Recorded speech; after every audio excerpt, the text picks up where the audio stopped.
He's a busy man after his big win at the Indy Grand Prix of Alabama, but still taking some time to join us here on the set. Simon Pagenaud, thanks so much for joining us, and congrats on your win, your sixth one of your career in IndyCar Series.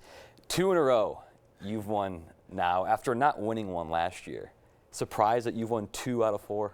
I'll tell you, it's a great surprise. I love it. But last year was a building year. You know, it was my first year with Team Penske. So it took us to learn the group, learn the people that you work with, and try to optimize everybody in their position, optimize myself as a driver too.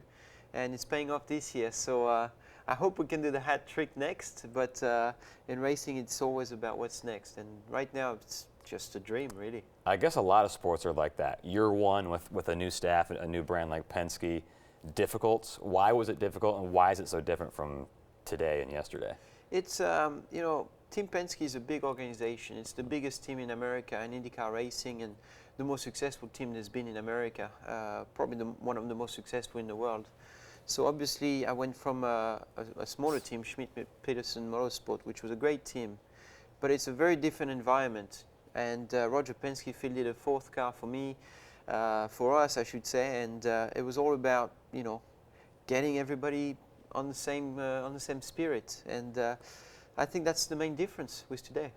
Is every race win different? I know Long Beach is a different course from Barber that you did yesterday. How unique is Barber to you, and what stood out to you there yesterday? Well, Barber's got a sweet memory for me, because this track is basically what propelled my IndyCar racing career. I replaced an injured driver back in 2011, and we finished 8th in my first ever IndyCar race, first time at Barber, which is a very difficult track to learn. And that got me a contract for the future back then. So this track is really successful for me. And Simon had the lead pretty much the entire time, most of the 90 laps yesterday. Graham Rahal took over. 9 laps to go. You guys had a little collision there. I know you weren't happy about that, but he lost that front wing. Why is it such a big deal for someone to lose a front wing when you were charging it behind him? Well, first of all, it was a great race. I mean, it was a fantastic ending of the race. I think we made it very exciting for the fans, you know, so I'm really happy about that. I mean, it's just the beauty of the Verizon IndyCar Series right now, to see this kind of racing, battling wheel to wheel like that. Of course, you're never happy when someone pushes you off the track, but it was a great battle. Part of the game. It's part of the game. But these cars, you know, you have to imagine these cars being like a plane, but upside down. There's those big wings we have on the cars, just pushes you to the ground when you go faster. So when you knock one off, you basically lose a lot of downforce, a lot of grip to the ground, and all of a sudden the car is hill handling. In the world of racing, is it like a zone when you're doing so well? You've won 2 in a row. Do you get in that little tunnel vision where, like, I'm dominant, I'm not going to lose, and then you get in a slump? Is it like that with racing, or is it just kind of, well, you know, on and off, on and off? Let's not jinx it.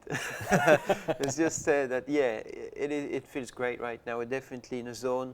Not just me, but my whole team. You know, the 22 cars, it's just been amazing. The PPG car, actually, that blue car that I was driving this weekend, every time I've been in that car, I've been on the podium.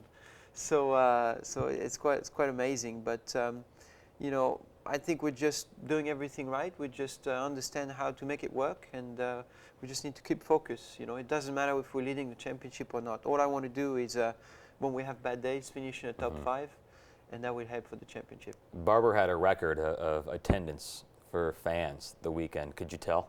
It was great. You know, I think I got to put my hat off to Verizon. I think, you know, they're a great supporter of our sport, fantastic title sponsor. And they have this amazing app that now they do, the mobile app on Verizon. And I think, you know, the access that they brought to the fans make it more exciting, more available. And I think that's why IndyCar is growing again. So it was amazing to see yesterday the crowd. And now everybody turns their attention the entire month of May to Indianapolis, the race before the Indy 500 in the middle of May, and then the 29th of May, the 100th running of the Indy 500. I know you say you don't want to jinx it. What would that kind of one mean to you? Ah, that's, whew, that would be, listen, it's my life dream. Since I was a little kid, you know, I wanted to be a professional race car driver, then I wanted to win this race, and win the Indianapolis 500 is, to me, is the jewel of racing. You know, it's the biggest race in the world, in my opinion. it is also the biggest sporting event in the world, which hosts 350,000 people. So it feels special when you're part of it, but then when you contend for the win, it's even more special. So that'll be a dream come true, and certainly I would say a career accomplished, really. 4 races in 2016, second, first. We'll see what happens in the month of May. Simon, thanks so much. Thank you.